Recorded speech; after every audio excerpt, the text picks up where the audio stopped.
sobre as ondas pelo mar, mesmo na bonança ou no furacão. Não desejo mais parar, com a rede vou pescar muitos peixes para o reino de Sião. Vou pescar os pecadores para Cristo, neste mundo cheio de horror. Não mais desanimarei, minha rede lançarei, muitos peixes apanhando pro Senhor. O meu barco não é bom, de pescar não tenho dom, e me dizem que não devo continuar.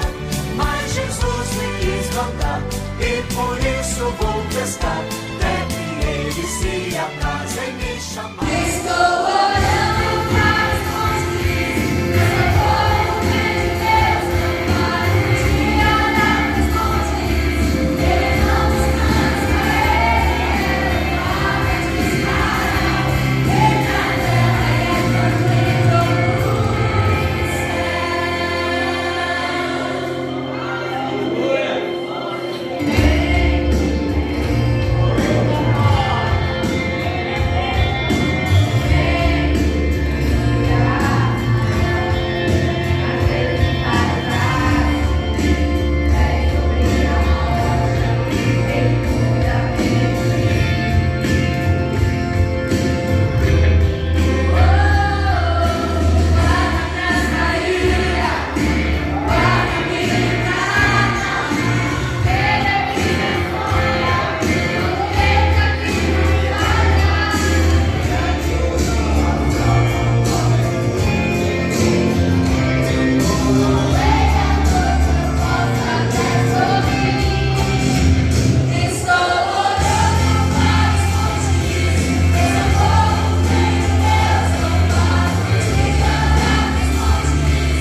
esta é a esperança de cada um daquele que serve ao Senhor. Louvado seja Deus. Cantemos. Breve do céu, Jesus há de aparecer em gloriosa luz. Todos o hão de ver naquele dia. Então eu hei de receber de Cristo galardão. Oh, que prazer! Breve ver o bom Jesus e viverei em plena luz. No lindo céu eu gozarei de toda dor, por Deus livre serei. Na vinda do Senhor irei eu receber do seu eterno amor repouso e prazer. Isso meu bom Jesus tem me falado já, e da celeste luz de Jeová breve verei o bom Jesus e viverei em plena luz. No lindo céu eu gozarei de toda dor, por Deus livre serei. Para sermos completos, vamos até o 12. Versículos de número 9, 10, 11 e 12. Novo Testamento, depois de Filipenses e antes de 1 Tessalonicenses, está a Epístola aos Colossenses. Capítulo 1, versículo 9 ao 12. Bem fácil de se localizar. Achou Filipenses, achou Colossenses. Achou 1 Tessalonicenses, achou Colossenses. Está bem pertinho. Livros pequenos geralmente acabam tendo um pouco mais de dificuldade. Glória a Deus. Todos encontraram? Digam amém. Pronto. Vamos ler rapidamente para assim aproveitarmos melhor o tempo. Por esta razão, nós também, desde o dia em que o ouvimos, não cessamos de orar por vós e de pedir que sejais cheios do conhecimento da sua vontade, em toda a sabedoria e inteligência espiritual, para que possais andar dignamente diante do Senhor, agradando-lhe em tudo, frutificando em toda boa obra e crescendo no conhecimento de Deus, corroborados em toda a fortaleza, segundo a força da sua glória, em toda paciência e longanimidade, com gozo, dando graças ao Pai, que nos fez idôneos para participar da herança dos santos na luz. Todos que assim creem, digam amém. Amém. Se assentem adorando ao Senhor Jesus. Meus irmãos, é uma alegria poder estar com vocês uma vez mais, adorando ao nosso Deus, porque este é o propósito desta reunião para cultuar ao Senhor. Se tem alguém aqui que merece louvor, é Jesus, digno de toda glória, de toda a vossa adoração. Ele é digno, e nós estamos aqui por causa dele, para ofertar a ele o nosso melhor. Meus queridos irmãos, esta carta tão maravilhosa que o apóstolo Paulo, ele escreve aos Colossenses, é uma carta, meus irmãos, direcionada a esta igreja, em um momento no qual esta igreja se encontrava muito bem. Era uma igreja que se encontrava viva na fé, era uma igreja que aguardava a vinda do Senhor Jesus, era uma igreja que se encontrava em constante oração, mas que naquele período haviam se infiltrado no meio dessa igreja alguns falsos mestres e doutores que estavam desfazendo da doutrina dos apóstolos, estavam negando o ensino apostólico e estavam negando a salvação em Cristo Jesus como algo completo. Essas pessoas entraram na igreja e começaram a dizer que elas não eram salvas em Jesus, que elas precisavam passar pela circuncisão, que elas precisavam fazer alguns rituais, que era necessário algo mais para que essa salvação, assim de fato, ela fosse verdadeira. E esses falsos mestres que se infiltraram aqui nesta igreja, o apóstolo Paulo, ele se levanta, direcionando uma mensagem à igreja de Colossenses, alertando a eles, para que assim mantessem a sua fé no Senhor Jesus, para que assim se mantessem firme na promessa da vinda do nosso Deus. E é bem verdade, amados irmãos, que nos nossos dias também isto acontece.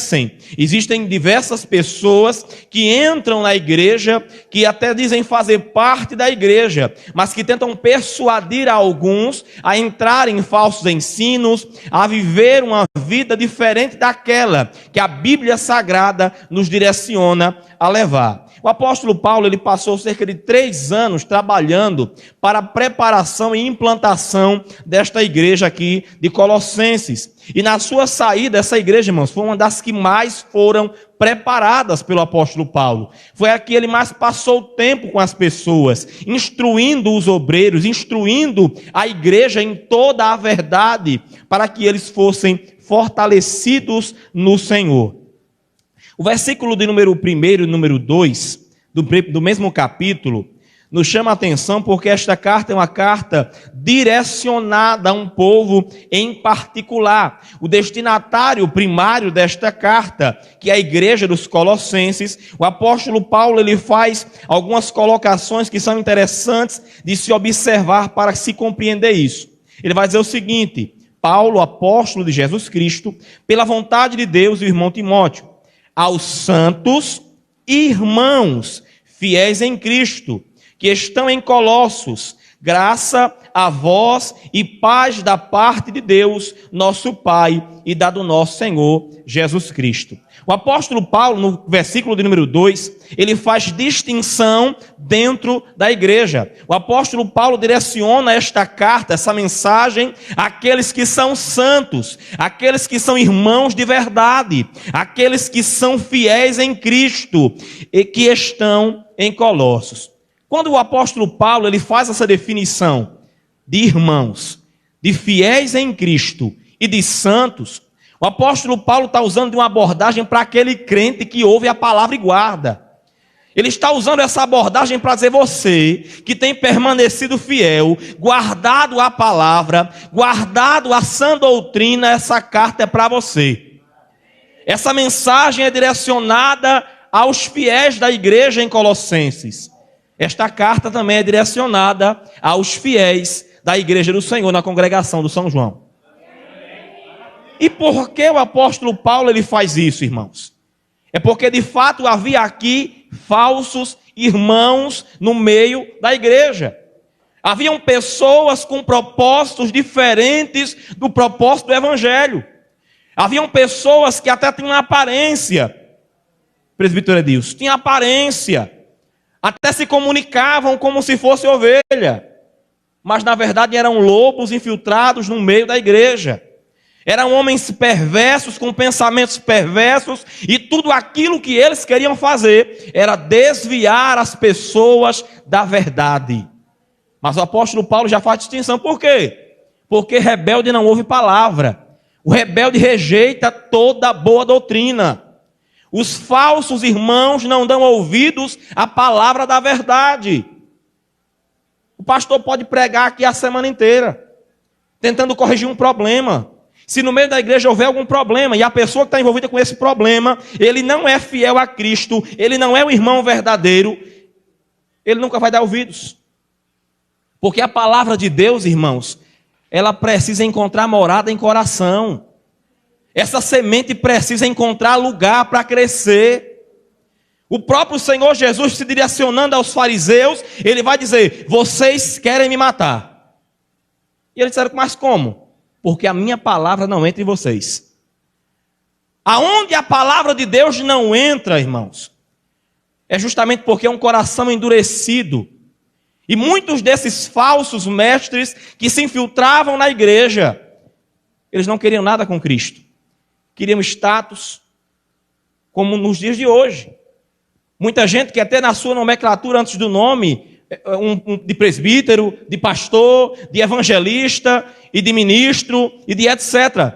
Mas não querem servir a Jesus. Não querem servir a igreja de Jesus. Mas você imagina, o apóstolo Paulo passou 3 anos discipulando aquela igreja. Passou 3 anos instruindo em toda a verdade. Para de repente chegar alguém, irmãos, e querer arrancar a semente que foi plantada. Aqui não. Na igreja que tem doutrina, que tem ministro de Deus, amados irmãos, Satanás pode até se infiltrar, mas ele vai sair com as pernas quebradas. Porque ele não vai conseguir semear no meio de um povo que tem os ouvidos reservados para a verdade. Irmãos, quem aprende a comer o que é bom, não se contenta com o que é ruim. Quem está acostumado a se alimentar da palavra, da sã doutrina, não consegue se enganar com esse evangelho coaching dos nossos dias. Não consegue se enganar com esse falso evangelho da prosperidade que é disseminado e pregado nos nossos dias. Por quê? Porque quem conhece a verdade conhece Jesus. A verdade não é uma palavra preta e branco num papel. A verdade é uma pessoa. E essa pessoa é Jesus de Nazaré. É o verbo vivo, encarnado. Louvado seja Deus. E o apóstolo Paulo, no versículo 9 a seguir, ele vai também dizer que recebeu aqui recomendações do pastor local, que era Epáfras, era o ministro daquela igreja, aquele que ficou responsável por continuar alimentando a igreja, por continuar dando a eles a sã doutrina, guiando na verdade. E Epáfras vai mandar mensagem, vai dizer: meu pastor, a igreja está uma bênção, os irmãos têm se mantido fiéis. Tem esse problema aqui, mas, meu pastor, os irmãos têm se mostrado dignos. Os irmãos têm se mostrado verdadeiros adoradores. E aí o apóstolo Paulo, ele vai começar a falar no versículo 9, depois de ouvir o testemunho de Epáfras, ele vai dizer: olha, por quê? Ou por esta razão, nós, eu e Timóteo, estava com ele, nós também, desde o dia que ouvimos falar de vocês, escute isso aqui com atenção, não cessamos de orar por vós e de pedir que sejais cheios do conhecimento da sua vontade. Primeiro ponto. Logo após o apóstolo Paulo ouvir o testemunho acerca daquela igreja, o apóstolo Paulo disse que eles iniciaram um momento, um propósito de oração e eles não cessaram. Muitas das vezes as pessoas só querem orar quando tem alguém caído, quando tem alguém na miséria, quando tem alguém na enfermidade. Mas o apóstolo Paulo disse que diante da situação que foi apresentado a ele da igreja, ele se colocou a orar por aquela igreja. Porque se tem um perigo, irmãos, o perigo não é para quem está caído, é para quem está em pé. Quem está em pé corre o risco de cair. Quem hoje está bem, pode amanhã não estar bem. E o apóstolo Paulo, ele vai fazer uma oração que tem cerca de 15 pontos muito importantes que você deve aplicar na sua vida. O primeiro ponto que o apóstolo Paulo ele coloca na oração é: para que sejais cheios do conhecimento da sua vontade. Foi lido aqui Provérbios capítulo 4, versículo 20, onde o Senhor também vai falar através do pregador, Salomão, e ele vai dizer o quê?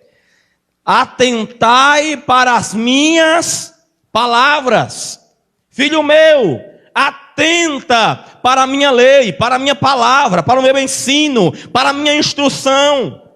E a primeira coisa que o apóstolo Paulo diz é: eu oro para que vocês sejam cheios de toda a vontade de Deus.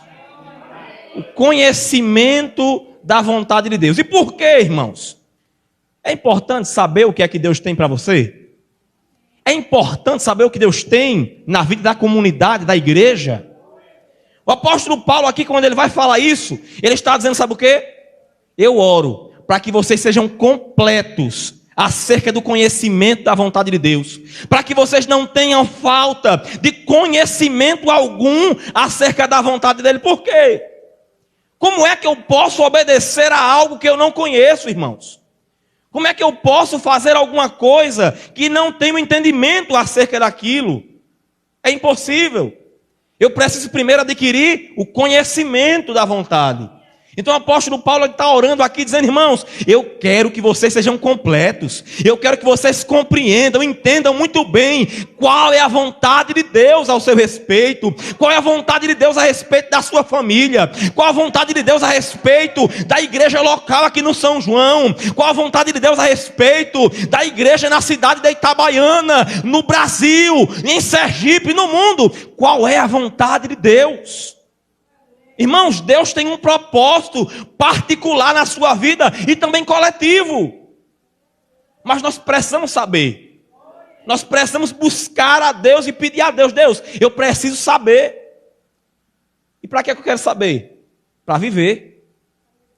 Porque se tem um problema aqui em saber, é quando o camarada não está interessado em obedecer. Porque muitas pessoas querem até saber o que é necessário, mas não se disponibilizam a fazer o que é certo.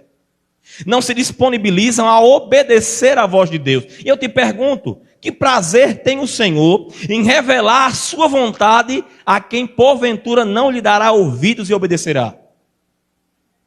O Senhor Jesus vai dizer acerca do Evangelho: melhor seria que não conhecessem, do que conhecer e não praticar. Porque o Evangelho, irmãos, é prática. Evangelho não é teoria. Vida cristã, irmãos, é algo prático. Nós vemos muitas das vezes, por exemplo, se falar de amor na igreja de uma forma tão poética, de uma forma tão linda, né, meu pastor? Eu acho lindo que as pessoas fazem até poema, falando desse amor grandioso de Cristo derramado em nossos corações por meio do Espírito Santo. Mas quer saber o que é mais bonito ainda? É quando o cristão coloca em prática. É quando o cristão ele para de falar e começa a agir. Porque falar de amor e não agir com amor é hipocrisia. Nós precisamos aprender a viver o Evangelho. Tudo que Jesus, amados, ele tem para nós tem que ser algo prático, tem que ser algo vivido. Você percebe que quando Daniel chega, por exemplo, na Babilônia, e ele vê tudo aquilo que era necessário, que tem que comer daquele banquete, tomar daquele vinho, ele toma uma decisão no seu coração. De quê? De não se contaminar com os manjares do rei. Ele tomou a decisão aonde? Diga, no coração. Mas na hora que ele tomou a decisão no coração, ele foi para o moço e disse: faz o seguinte, deixa a gente passar pelo menos 10 dias, experimente a gente por um tempo. Entende? Eu estou com um propósito no meu coração queimando, eu estou com algo no meu coração ardendo, eu preciso fazer a vontade do meu Deus. Daniel, ele se dispôs e ele fez. O que agrada a Deus não são as nossas disposições mentais, mas é as nossas atitudes. Não adianta viver pensando em fazer o bem e nunca fazer o bem. Então o apóstolo Paulo, no primeiro ponto da sua oração pela igreja, ele vai dizer o quê? Eu oro. E eu oro sem cessar. E eu oro todos os dias. Eu oro durante todo o instante que eu estiver na presença de Deus, para que Deus torne vocês cheios, completos, de todo conhecimento da sua vontade. Quantos aqui precisam do conhecimento da vontade de Deus? Eu preciso. Nós precisamos. Aquele que se diz sábio e perfeito e entendido é tolo. É tolo. Porque todo conhecimento e sabedoria está onde? Em Deus. É nele. Quem quiser beber dessa fonte tem que mergulhar, tem que cavar, irmãos. Precisa comer mais desta palavra. Aleluia. Porque tem muita gente sábio pelo seu próprio entendimento. E ser sábio segundo o próprio entendimento, irmãos, é a coisa mais fácil. É ignorar tudo que está ao redor, dizer: não, eu sei disso, eu sei daquilo, eu sei de tudo isso, não preciso de mais de nada. Mas isso aí é só tolice. Deus sempre tem algo melhor e maior para a nossa vida. O segundo ponto, ele fala em toda a sabedoria e inteligência espiritual. Eu ouvi alguém ministrando um dia desses aí e fez uma aplicação nesse texto, nesse versículo, falando acerca de coisas comuns e coisas humanas. Mas quando nós nos deparamos com esse texto, nós observamos e entendemos que nós precisamos depender do Espírito Santo. É o Espírito Santo de Deus que nos torna sábios e inteligentes espiritualmente. Eu lhe pergunto, quem é que tem mais entendimento espiritual do que o próprio Espírito? Do que aquele que penetra todas as coisas? Do que aquele que conhece, irmãos, toda a verdade? O Espírito Santo, ele tem sabedoria e inteligência para nos dar. Tiago, irmão do nosso Senhor Jesus Cristo, ele vai fazer menção no seu texto dizendo: aquele que necessita de sabedoria, peça a Deus, porque ele dá a todos liberalmente e não lança em rosto. Deus tem sabedoria para mim e para você. Deus tem direcionamento para mim e para você. Deus tem inteligência espiritual. Agora é interessante. Se nós queremos ser inteligentes nas matérias humanas, como geografia, matemática, filosofia e etc., nós fazemos o quê? Lemos livros a respeito dessas coisas, sim ou não? Se você não ler, você vai saber. E como é que a gente quer ter inteligência espiritual sem ler a palavra de Deus? Ou isso aqui é só mais um livro? Irmãos, a palavra de Deus, ela não pode ser compreendida intelectualmente, não. A palavra de Deus é uma palavra espiritual, claro, que o Espírito Santo, ele acessa também as nossas faculdades intelectuais e nos dá discernimento a respeito dessa palavra.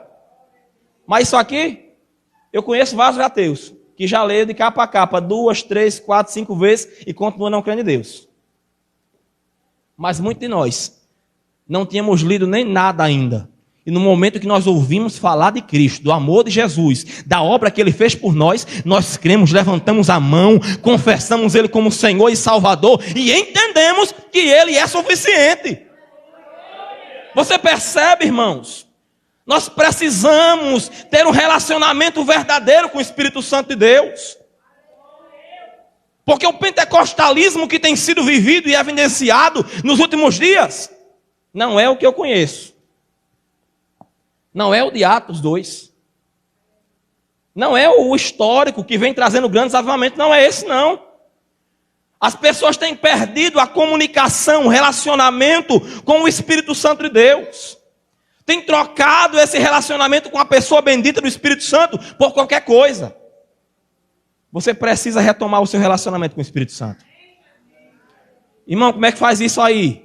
Ajoelha e ora. E se ele já saiu, chama de volta.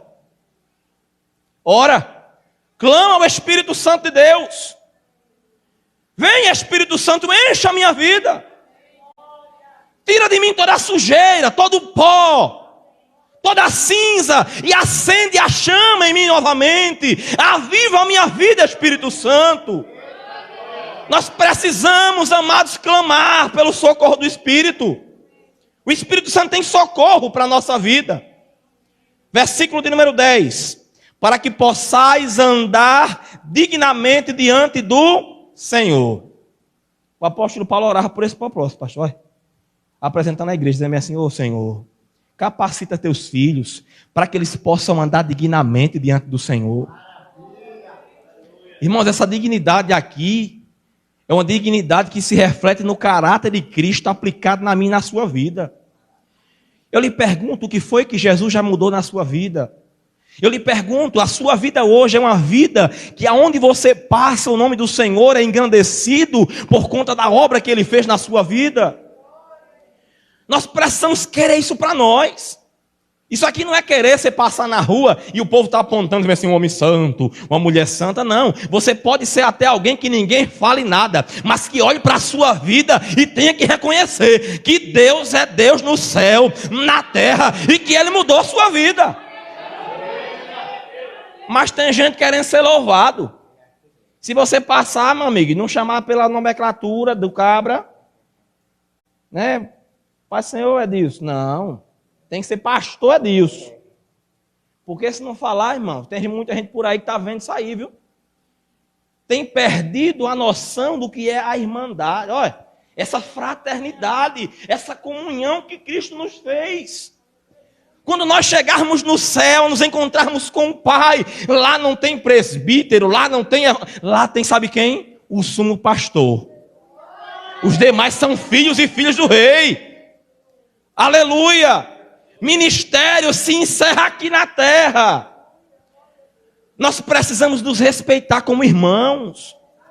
Nós precisamos evidenciar o amor de Cristo aqui dentro. Por quê, irmãos? Porque o mundo está de olho. Atos dos Apóstolos, no capítulo de número 3, quando nós observamos a igreja primitiva, diz que os irmãos estavam sempre unidos, constantes na oração, no partir do pão. Eles não se apartavam, estavam com o mesmo pensamento. E o amor deles era tão notório que todos os dias se acrescentava os que se havia. Por quê? Porque a igreja não era uma igreja 007. Não era uma igreja, irmãos, que se escondia, mas pelo contrário, o amor daquela igreja era evidente na sociedade. Quem estava fora olhava e dizia, mas que amor é esse? Como é que pode alguém amar o outro dessa forma? Como é que pode alguém se desfazer dos seus bens, pastor Edilson, para socorrer o mais necessitado? Como é que pode aquele que come tão bem hoje estar sentado no meio dos outros, maltrapilhos e comendo com eles o que eles comem? Por quê? Porque dizia que o amor era tão grande que tinha aqueles que eram ricos, irmãos, e eles se desfaziam do que tinham. E repartiam com todos de maneira igual. Eu estou mandando você vender nada? Estou mandando, pastor, alguém vender alguma coisa? Não. O que eu estou dizendo a você é que você precisa amar o seu irmão. É que você precisa atentar para a necessidade do seu irmão. Muitas das vezes nós não conseguimos enxergar ou fechamos os olhos para não ver a necessidade. E não é a necessidade material. Muitas das vezes necessidades de um abraço, de uma palavra, de apoio, de oração, e não tem. Aí estão aí vários falsos ensinadores. Botam um grupo de oração, cobram para orar. E tem muito crente nesses grupos de oração por aí, pagando para receber oração. Tem ou não tem? Tem gente pagando para ser ungido, para ungir a casa, para ungir carro, para ungir moto. Eu lhe pergunto, onde é que está isso na Bíblia? Aonde é que eu tenho um respaldo aqui para isso na Bíblia? Eu quero dizer uma coisa para você. Se tem uma unção que está liberada e que está sobre a nossa vida, é a unção do Espírito Santo de Deus. Porque o Espírito Santo de Deus, ele habita na igreja, ele habita na sua vida, ele habita com você e em você. Aleluia! Mas tem unção na Bíblia? Tem. Tem alguém enfermo no meio do povo? Chama o presbítero. Unja com óleo. Porque a oração da fé, ela cura os enfermos. Tem poder para curar a enfermidade. E olha, e se tiver pecado, viu? É perdoado. Aí tem unção. Mas esse negócio de ficar ungindo objeto, ungindo casa, ungindo isso, ungindo aquilo, vendendo óleo por 50%, tem um aí agora que chegou em Itabaiana, que está aí fazendo esse tipo de comércio novamente. E queria entrar no meio dos nossos. Aí foi chegar logo para onde? Lá comigo. Aí de queridão, a porta da casa é serventia. Aqui a gente vive a palavra de Deus. Nós não precisamos desse tipo de coisa dentro da igreja. A igreja de Deus, amados irmãos, ela tem o próprio Deus, ela tem o Espírito Santo a conduzindo, a guiando. Quem conduz a igreja é o Espírito Santo. Glória a Deus. E tem um pastor que é usado pelo Espírito Santo, que é instrumento do Espírito Santo de Deus. Mas tem muita gente querendo entrar, querendo aproveitar-se, irmãos, da noiva. Ei, a noiva não é meretriz não, viu? A noiva do Cordeiro não é meretriz. A noiva do Cordeiro não é prostituta não. Ela tem um noivo que vem buscar. Você tem alguém que vem buscar você, que está zelando pela sua vida, que está cuidando de você todos os dias. Ou você acha que você é só mais um? Ou você acha que você é alguém que foi abandonado na terra, está aí desprezado? Não. Pelo contrário, Deus não perde você de vista. O Espírito Santo de Deus tem ciúmes da sua vida. Ele tem ciúme de você. E o que é ciúme, irmão? Isso aqui fala de zelo. Fala de um amor que zela pelo outro. E eu lhe pergunto, Está faltando o que ainda? Sabe, todos nós precisamos de alguma coisa. Tem alguma coisa que precisa ser acrescentada na nossa vida. Nenhum de nós aqui é completo. Nenhum de nós aqui é perfeito. Mas nós precisamos orar a Deus. Porque só Deus pode mudar o quadro da nossa vida. É só Ele, irmãos. Mas o apóstolo Paulo não para por aqui. Frutificando em toda boa obra e crescendo no conhecimento de Deus. Eu lhe pergunto, o que você tem produzido? Porque todos nós produzimos. E aqui é uma faca de dois gumes agora. Porque se nós estamos no Senhor Jesus, irmãos, é consequência. Produzir frutos para quem está em Cristo é algo que é consequência. Consequência de quê? Do relacionamento.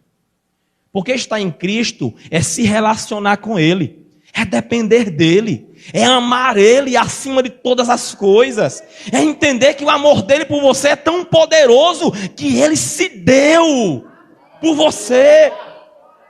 Aleluia. Mas o apóstolo Paulo vai falar acerca disso, dizendo: vocês precisam frutificar em toda boa. E como é que faz isso aqui? Sem Cristo é impossível. João capítulo 15, ele vai dizer: eu sou a videira verdadeira, vós sois as varas, aquele que está em mim e eu nele, esse dá muito fruto. O fruto é consequência de um relacionamento com Deus. Eu lhe pergunto, como está o seu relacionamento com Deus? Quanto tempo você gastou com Ele hoje? Isso aqui é introspectivo, viu? Você pense aí. Quanto tempo você gastou com Deus hoje? Sabe? Quanto de carinho você ofertou a Deus hoje? De amor? E as suas necessidades? Você contou todas para Ele hoje? Irmãos, Deus, Ele não precisa que você marque hora ou faça agenda. Deus não se restringe a ouvir a sua necessidade, não. Pelo contrário, depois que Cristo Ele morre por nós, o véu do templo se rasga. Cristo te deu total acesso ao Pai. O que você tem feito desse acesso, dessa liberdade? Imagina aí uma porta se abrindo e você podendo entrar na presença de Deus e poder falar com Ele. E a porta não se fechou. E Deus permanece sentado no trono. Permanece atento ouvindo as nossas orações. A mão do Senhor não está encolhida para que não possa salvar. Ou seja, Ele está atento, Ele está pronto para operar, para agir, para fazer na nossa vida. Mas a pergunta é, o que nós estamos fazendo? Quantas vezes nós temos ido ao encontro do Senhor? Isso aqui eu não falo de quantidade de horas, não, irmãos, porque não é a quantidade de horas de oração, de palavras colocadas em uma oração que vai definir se você é mais crente ou menos crente, não. Na verdade, nenhum de nós tem essa capacidade de medir a fé ou o relacionamento do outro. Nenhum. Pelo contrário, nós precisamos avaliar a nossa. O apóstolo Paulo, escrevendo primeiro aos Coríntios, capítulo 11, ele vai dizer o quê? Examinai-vos a seu irmão, ao pastor, à mulher do pastor, à dirigente do culto, ao coordenador de jovens, à coordenadora de senhoras. Examinai a si. Ou seja, esse autoexame não é no dia da ceia não, viu? Eu vou deixar para me examinar só no dia da ceia. Estou com um problema grande aí. Estou com um problema grande. Esse autoexame, irmãos, é todo dia. E o que é que esse autoexame vai me dizer? A minha condição. Como é que eu estou? E quem é que pode mudar essa situação? Você percebe que quando nós vemos a ação do Espírito Santo na vida da igreja, o Espírito Santo ele revela a nossa condição, pastor. A primeira coisa, o primeiro contato que nós temos com Cristo é porque o Espírito Santo revelou a nossa condição. Ele mostrou para nós que nós estávamos tudo perdido. Todo mundo perdido. E na hora que você se viu perdido, ele disse, mas calma aí, tem jeito. Aí ele vai e revela quem? Cristo, morrendo na cruz do Calvário para perdoar o nosso pecado. Aí quem estava perdido agora tem uma esperança. Da mesma forma, quando nós fazemos um autoexame, o texto também vai dizer que se nós nos julgássemos a nós mesmos, nós não seríamos julgados. Mas quando nós somos repreendidos pelo Senhor, nós somos repreendidos para não ser condenados com o mundo. O que é que significa isso? O autoexame quem faz é você, mas Deus está sempre com a mão estendida, pronto para mudar a sua situação, pronto para remover todo o empecilho, pronto para abrir porta que está fechada, pronto para agir em teu favor. Não é para você olhar para a sua vida e dizer, estou perdido, vou me conformar, estou perdido, não tem jeito. Não. Todas as vezes que nós nos avaliarmos, vamos ver que temos falhas. Todas as vezes. Se você olha no espelho, faz um autoexame e diz, meu Deus, estou perdido. Mas não é isso. O autoexame nos leva à dependência. Porque nós não podemos nos salvar a nós mesmos. Essa é a verdade. É Cristo que nos salva. É Cristo que nos resgata da nossa vã maneira de viver. É Cristo que nos resgata das cadeias do pecado. É Cristo. Nós não temos poder para quebrar essas cadeias. Essas prisões não, mas Cristo quebra, Cristo liberta, Cristo abre as cadeias e traz liberdade. Tem liberdade para nós em Cristo, irmãos. Ele nos dá liberdade agora. O que é que nós estamos produzindo? Aqui está falando de obras. E essa obra aqui é fruto do caráter de Cristo, da obra de Cristo na nossa vida. Mas eu lhe pergunto, tem alguém necessitado, porventura, de uma cirurgia, pastor? E é grave. E tem que ser feito com urgência. O médico está lá com a sala, com o equipamento, todo mundo preparado para fazer. Mas a pessoa se recusa a ir até lá. Ela vai ser operada? Sabe o que é? Deus está pronto para tratar com a nossa vida. Deus está pronto para fazer na nossa vida o que você não pode fazer. Tudo que nós precisamos fazer é nos mover na direção de Deus. Tudo que nós precisamos fazer é deitar na maca e dizer, Senhor, me rende em tuas mãos, me opere, faça em mim a tua vontade, faça em mim o teu querer, Senhor, eu me rendo. É isso que nós precisamos fazer, irmãos. Só Cristo pode nos tratar o nosso caráter, tratar da nossa vida. Mas a minha função é me render. Pare de resistir. Sabe? Muitas das vezes, diante da tentação, nós não resistimos. Nem pensamos duas vezes, às vezes se joga na situação. Mas com Cristo nós temos resistência. Com a direção do Espírito nós queremos fechar os ouvidos. Eu quero dizer para você nessa noite, ouça a voz do Espírito Santo. Está escrito, quando ouvires a voz do Espírito, não endureçais o vosso coração. Não resista não se feche. Pelo contrário, se permita ser tocado, mudado, transformado por esse Espírito. Porque Ele quer fazer isso na nossa vida. E esse conhecimento de Deus que está aqui colocado, crescendo no conhecimento de Deus, irmãos. O apóstolo Pedro, quando vai escrever a respeito disso, ele vai falar de um leite racional, para que vades crescendo. Então o apóstolo Pedro coloca a palavra de Deus como um alimento nutritivo que nos faz crescer no conhecimento de Deus. Olha, essa palavra aqui, irmãos, ela é o meio que Deus se utiliza, pastor, para se revelar ao crente. Quem quer ver Deus? Quem é que não quer ver? Eu quero ver Deus. Sabe qual é a primeira janela ou porta para você ver Deus? A palavra. A palavra de Deus é um meio pelo qual Deus se permite conhecer. Eu quero saber sobre Deus. Leia a Bíblia. Qual é a outra revelação que demonstra o poder de Deus, a glória de Deus? Cristo. Só existem duas revelações especiais. A Bíblia, que aponta para Cristo, e Cristo, que nos leva ao Pai. São esses. Agora, o crente que não lê Bíblia, O conhecimento acerca de Deus dele é restritivo. A visão dele, pastor, é dentro de uma caixinha. Quer ampliar sua visão espiritual? Quer enxergar aquilo que Deus tem para a sua vida? Comece a ler a palavra e a orar. Porque o mesmo Espírito que inspirou os escritores é o mesmo Espírito que dá entendimento ao humilde.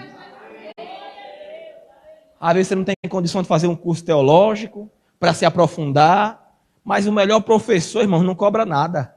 O melhor professor de Bíblia que existe não cobra nada, é o Espírito Santo. Aleluia. E você quer aprender? Comece a ler o texto e orar o texto. Pense numa dificuldade dos crentes. No nosso tempo é orar texto. Olha aqui uma oração profunda, poderosa. Comece a olhar o texto e comece a orar, pedindo ao Espírito Santo discernimento. Eu quero saber, Senhor. Abra os meus olhos, abra as minhas faculdades mentais, abra os meus olhos espirituais. Eu preciso saber o que é que tem aqui. Muitas das vezes nós pegamos e achamos que é só um copo com água, mas tem um rio inteiro. Então, em nome do Senhor Jesus, irmãos, essa palavra é uma palavra de exortação acerca de oração e de relacionamento com Deus. Nós precisamos buscar conhecer mais a Deus. A igreja, irmãos, cristã, a igreja de verdade de Jesus, a noiva do Cordeiro, ela não está restrita, não. Ela é poderosa em Deus. Ela é formosa, ela é santa. Ela é limpa, ela é purificada, ela é adornada. Deus tem tudo o que você precisa. Ele está disposto a te entregar nas mãos, mas você precisa caminhar na direção de Deus. Então, nesta noite, guarde essa palavra.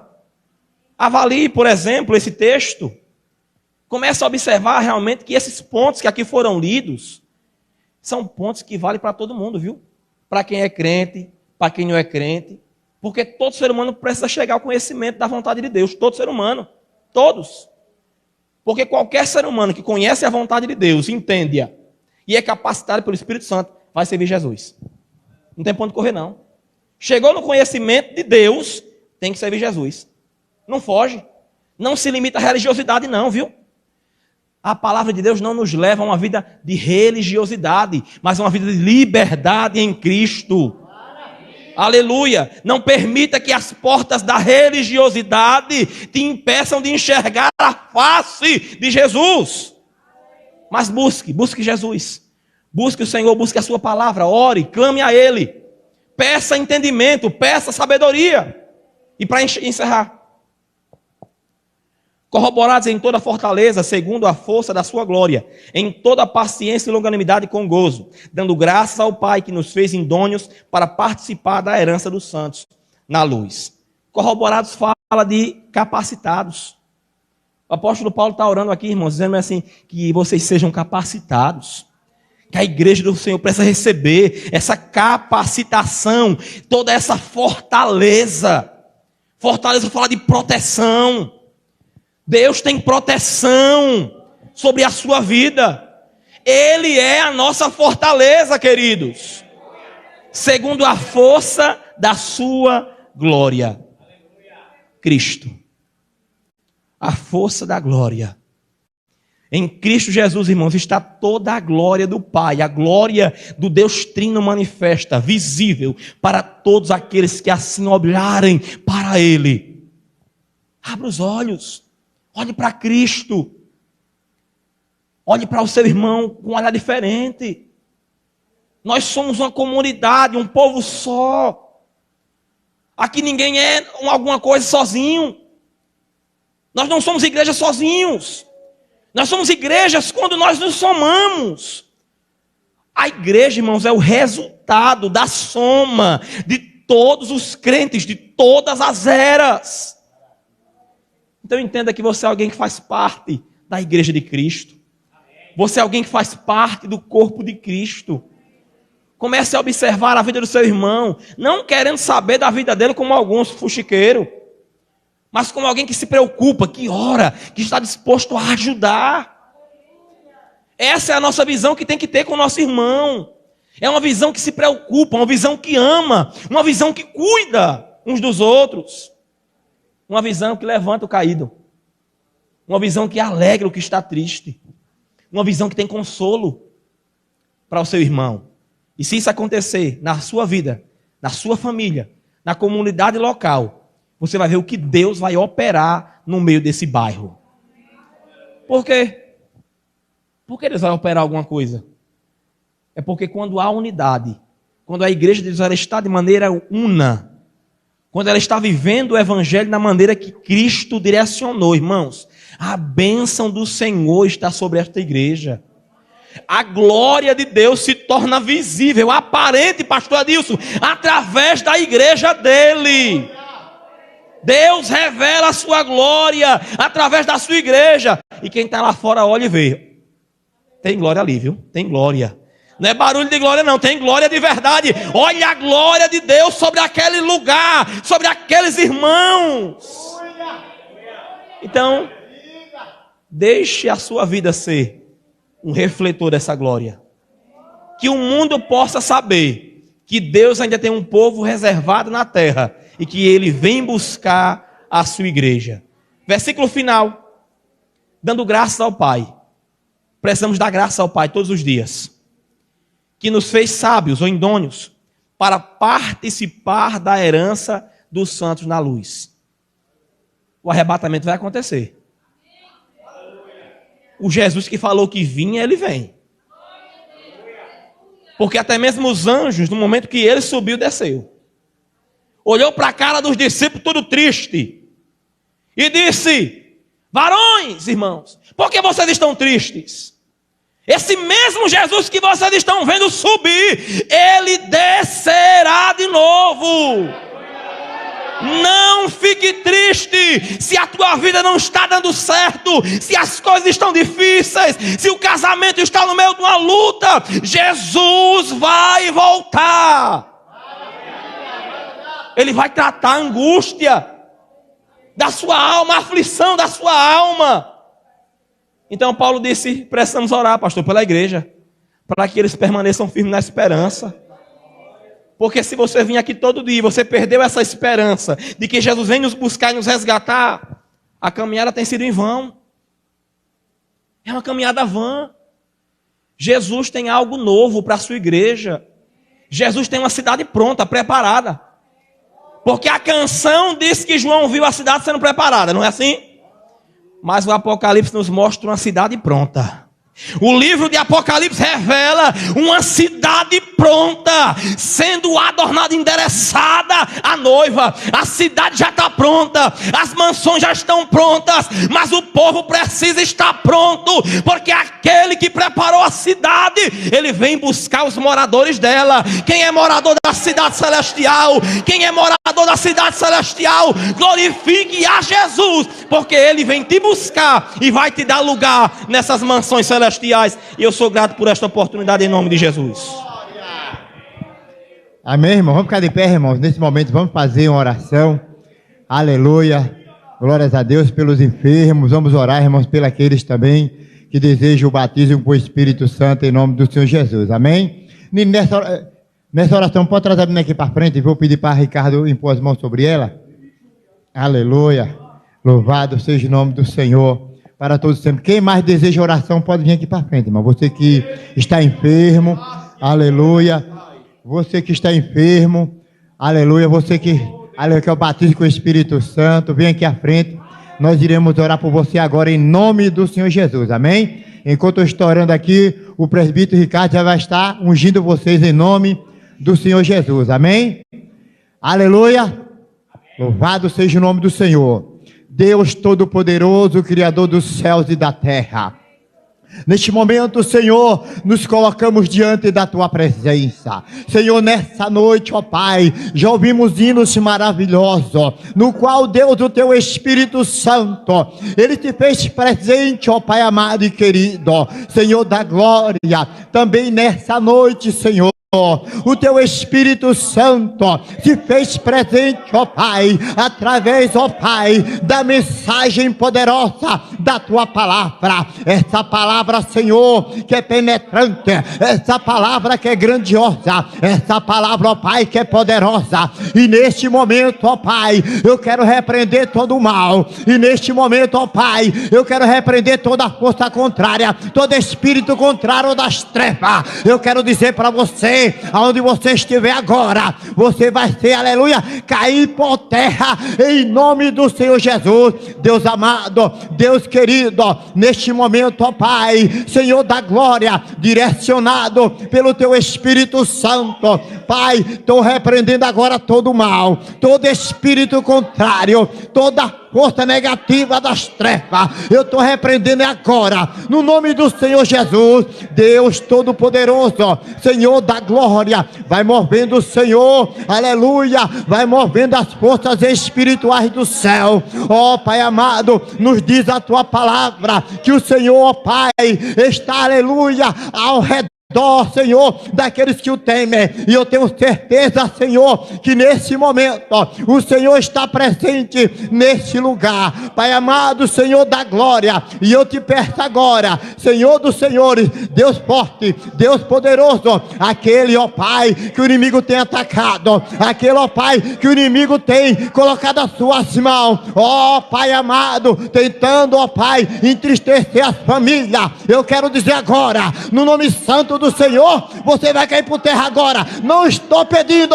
eu estou ordenando. É uma ordem da parte do Senhor, é uma ordem da parte de Deus. E eu quero dizer para você agora, na autoridade do nome santo do Senhor, aleluia, todo mal, todo espírito contrário vai cair por terra agora, e as bênçãos do Senhor vai ser derramado na sua vida, no seu coração. Receba agora, vai recebendo aí, vai recebendo a porção do Espírito Santo. Vai por lá, gassorecanda, ai!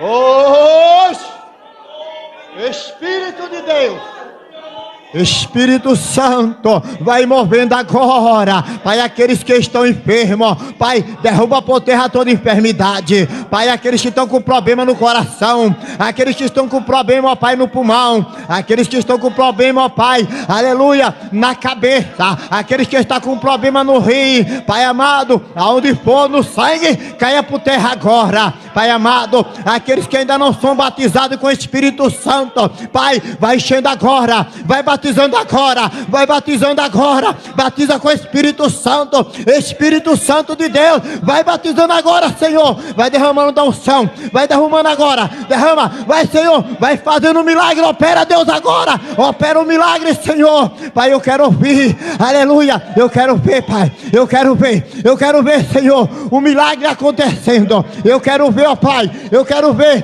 aleluia, eu quero ver, eita Deus, Senhor da glória, Espírito da glória de Deus, neste momento, ó Pai, eu estou apresentando, ó Pai, essa criança, Pai amado, aleluia, nas tuas mãos, Senhor amado e querido, Tu és o Deus que conhece, Tu és o Deus que sonda, Tu és o Deus que manifesta, Tu és o Deus que faz o milagre, e é diante do milagre, ó Pai, que eu quero agora apresentar ela nas tuas mãos, e repreender todo o mal, e repreender toda a força contrária, todo espírito contrário, ó Pai, dando a ela agora bênção de saúde, em nome do Senhor. Aleluia, eita glória, maravilha, eita, louvado seja o nome do Senhor para todos sempre. Aleluia, a graça do nosso Senhor Jesus, o amor de Deus nosso Pai e a comunhão do Espírito Santo seja com todo o povo de Deus, agora e para todos sempre, toda a igreja.